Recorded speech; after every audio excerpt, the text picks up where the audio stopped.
உங்கள் அனைவருக்கும் பொங்கல் திருநாள் நல்வாழ்த்துக்கள்.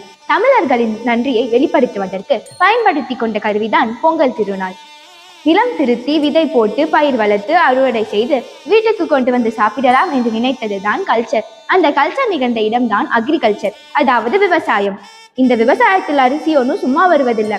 முதலில் காடு திருத்தி ஏர் பிடித்து வயலை உழுது விதை நெல்லை சேகரித்து விதைகளை நீரில் ஊற வைத்து நாற்றாங்காலில் விதைகளை வீசி நாற்றாங்காலில் இருந்த நாற்றை எடுத்து பிறகு நாற்றை வேறு ஒரு இடத்தில் நட்டு வளர்ந்த நாற்றுகளை முடிச்சு கட்டிய நாற்றை நிலத்தில் வீசி பிறகு இடைவெளி விட்டு நட்டு வளர்ந்த நாற்றுகளை களத்திற்கு கொண்டு வந்து கதிரடித்து பயிரை தூற்றி பதப்படுத்தி நெல்மணிகளை மூட்டை கட்டி பிறகு நெல்லை புழுங்கல் அரிசிக்கு நீரில் ஊற வைத்து நெல்லை அவித்து களத்தில் காய வைத்து நெல் குத்தி அரிசியாக்கி அந்த அரிசியை விற்பனைக்கு கொண்டு வந்து எடை போட்டு வீட்டிற்கு கொண்டு வந்து கழுவி கல் நீக்கி உலை வைத்து வேக வைத்து சோற்றாக்கி அந்த சோறுதான் நீங்கள் உண்ணும் நிலையில் உள்ளது.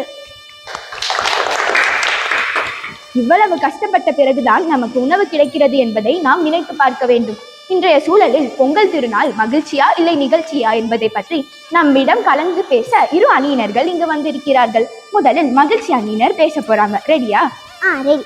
இன்றைய சூழலில் உழவர் திருநாள் என்று சொல்லக்கூடிய தைப்பொங்கல் நமக்கு மகிழ்ச்சி மட்டுமே தரக்கூடியது. இதில் எந்த ஒரு சந்தேகமும் இல்லையே. முதலில் நமக்கு மகிழ்ச்சினா என்ன வேண்டும்? பள்ளிக்கு விடுமுறை வேண்டும். அதுவும் பொங்கல் திருநாள் 4 நாட்கள் விடுமுறை கிடைக்கிறது. இதுவே நமக்கு சிறந்த மகிழ்ச்சி. ஆனால் பொங்கல் திருநாள் நிகழ்ச்சி தருகிறது என்று எதிரணிகள் பேசி வந்திருக்காங்களே, இவர்களை என்ன சொல்வது?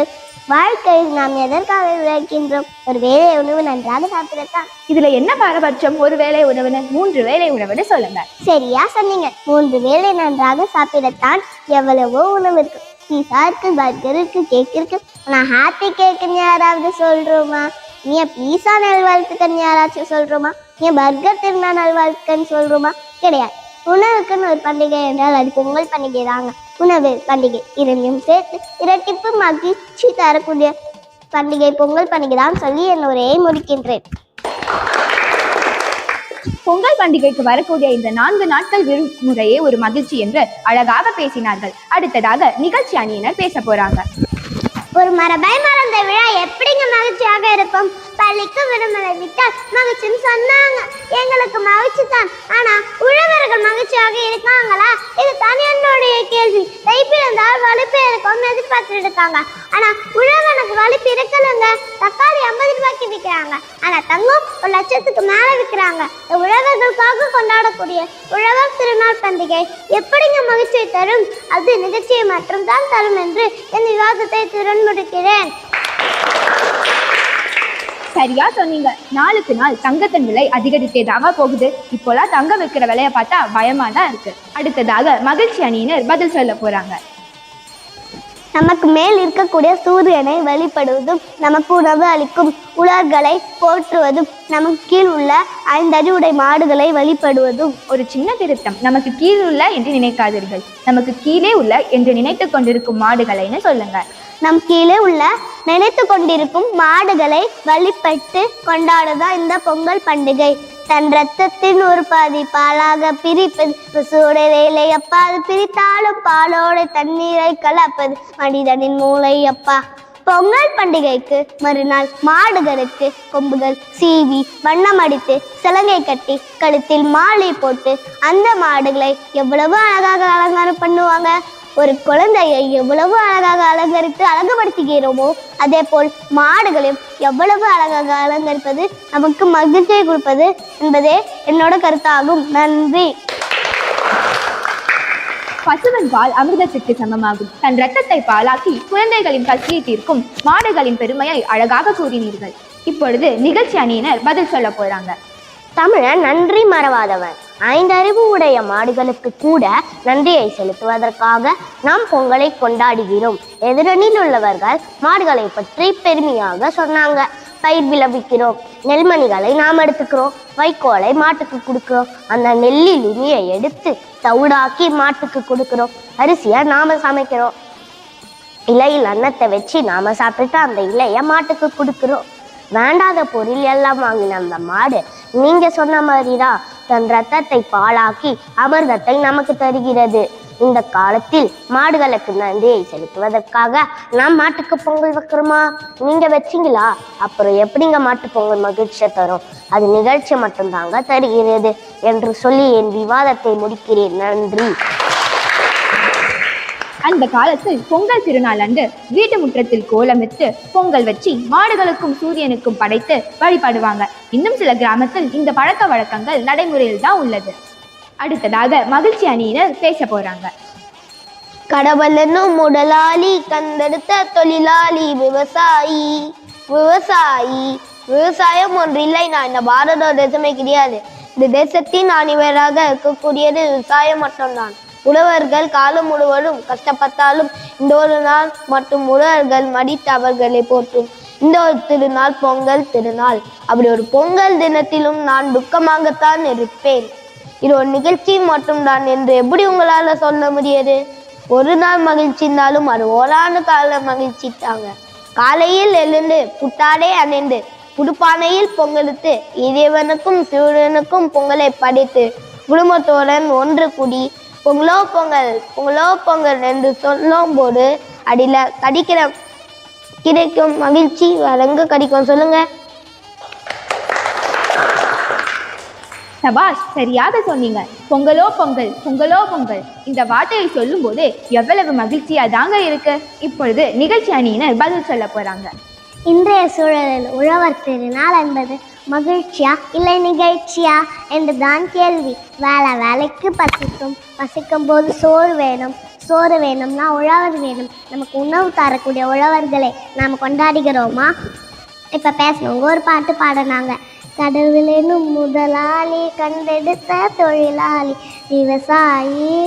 விவசாயி பாடிட்டு போயிட்டீங்க. அந்த கடவுளுக்கு அடுத்தபடியாக கொண்டாட வேண்டியவர்கள் அந்த உழவர்கள் தாங்க. அப்படிப்பட்ட உழவர்களை நாம் கொண்டாடுகிறோமா? மறந்துதான் போயிருக்கோம். அப்போ மறந்த ஒன்றை கொண்டாடும் தினம் எப்படிங்க மகிழ்ச்சியாக இருக்கும்? இன்றைய மரபை மறந்து உட்கார்ந்திருக்கும். இந்த வட்டத்தில் தான் நானும் இருக்கேன். எனவே பொங்கல் பண்டிகை நிகழ்ச்சி என்று என் உரையை முடிக்கிறேன். நன்றி. இந்த மரபை மறந்து கொண்டாடுகிற இந்த பண்டிகை எப்படி மகிழ்ச்சியை தரும் என்றுதான் உங்கள் கேள்வி. இதற்கெல்லாம் பதிலளிக்க மகிழ்ச்சி அணியினர் தயாராக இருக்காங்க.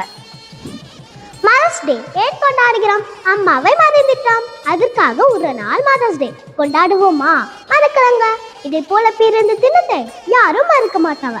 லைலி நான் பிறந்திருக்கிறேன்னு சொல்லிட்டு இருக்க மாட்டோம். வருஷத்துக்கு ஒரு நாள் அந்த பிறந்த நாள் வரும்போது எதற்காக நான் பிறந்தேன், என்னுடைய நோக்கம் என்ன, இந்த வாழ்க்கையில் என்னுடைய பயண சிந்தனை எப்படி இருக்க வேண்டும் என்பதற்காக கொண்டாடுகிறோம். நான் பிறந்திருக்கிறேன் இது ஞாபகப்படுத்துவதற்காக அல்ல. அதே போல் உழவர் திருநாளையும் உழவர்களையும் நாங்கள் மறுக்கவில்லை. டாக்டர், இன்ஜினியர், போலீஸ், சயின்டிஸ்ட் போன்ற எந்த துறையில் இருந்தாலும் எல்லோரும் உழவர்களை நினைத்து மதித்து கொண்டாடுவார்கள். இந்த ஒரு நாளையும் நீங்க உழவர்களுக்கு விட்டு கொடுக்க மாட்டீங்களா? இந்த பண்டிகையை மகிழ்ச்சியாக கொண்டாட வேண்டும்னு சொல்றீங்க. அப்போ மகிழ்ச்சியாக எந்த நாளை தான் கொண்டாடுவோம்? சபாஷ், சரியாக சொன்னீங்க. நல்ல ஒரு விவாதம். 3 வேளை சோற்றுக்கு அவர்கள் சேற்றில் கால் வைத்தால் தான் நாம் சோற்றில் கை வைக்க முடியும். ஆனால் அப்படிப்பட்ட விவசாயி இன்று அரைமன கோபத்தோடு தங்க இடமில்லாமல் போராடி கொண்டிருக்கும் நிலையில் எப்படி இந்த உழவர் தின மகிழ்ச்சியை தரும் என்று பேச போகிறார்கள் நிகழ்ச்சி அணியை சேர்ந்தவர்கள். பொங்கல் வைக்கிற மரபென்ன யாருக்காவது தெரியுமா? அடுப்புகள் மூட்டி விறகு வச்சு புதுப்பானையை அலங்கரித்து அதில் புது நெல்லை குற்றி அரிசியாக்கி அந்த அரிசியில் பொங்கல் வச்சு மாட்டுக்கு கொடுக்கணும். நான் என் பக்கத்து வீட்டு அம்மா கிட்ட கேட்டேன், பொங்கல் வச்சுட்டீங்களான்னு. அவர்களும் வச்சுட்டேன்னு சொன்னாங்க. நானும் மகிழ்ச்சியா பொங்கல் எந்த திசை நோக்கி பொங்கிட்டேன்னு கேட்டேன். பொங்கல் எந்த திசையை நோக்கி பொங்குனா என்னம்மா? பொங்கல் பொங்கலும் அவ்வளவுதானே? அப்படி இல்லை, அதுக்கும் ஒரு மரபு இருக்கு. வடக்கு கிழக்கு நோக்கி பொங்கல் பொங்கினால் அது வரவு, தெற்கு மேற்கு பொங்கல் பொங்கினால் அது செலவு. அப்படின்னா பானையை வடக்கு கிழக்கு நோக்கி சாட்சி வைக்கலாம்ல? பொங்கல் அந்த திசையை நோக்கி பொங்கிடும். அது எப்படிங்க? அந்த மரபையும் நாங்க மீற மாட்டோம்ல. அந்த அம்மா கிட்ட கேட்டேன், பொங்கல் எந்த திசை நோக்கி பொங்கிச்சின்னு. அதுக்கு அந்த அம்மா கிழக்கு நோக்கி பொங்கல் பொங்கிச்சுன்னு சொன்னாங்க. பரவாயில்லையே, நீங்க இந்த காலத்துலயும் அடுப்புல பொங்கல் வச்சிருக்கீங்கன்னு கேட்கும் போது அதுக்கு அந்த அம்மா சொன்னாங்க, நான் எங்க அடுப்புல வச்சேன், நான் குக்கர்ல தானே வச்சேன்னு சொன்னாங்க. ஆனா குக்கர்ல பொங்கல் பொங்கவே பொங்காதே என்று நான் கேட்டேன். அதுக்கு அந்த அம்மா விசில் கிழக்கு நோக்கி அடிச்சதுன்னு சொன்னாங்க. நானே கிழக்கு பார்த்து பொங்கல் பொங்கிச்சின்னு நினைச்சிட்டு சொன்னேன். இந்த மரபுகளை மறந்து கொண்டாடுகிற இந்த பண்டிகை எப்படி மகிழ்ச்சி தரும்? இதுதான் என் கேள்வி.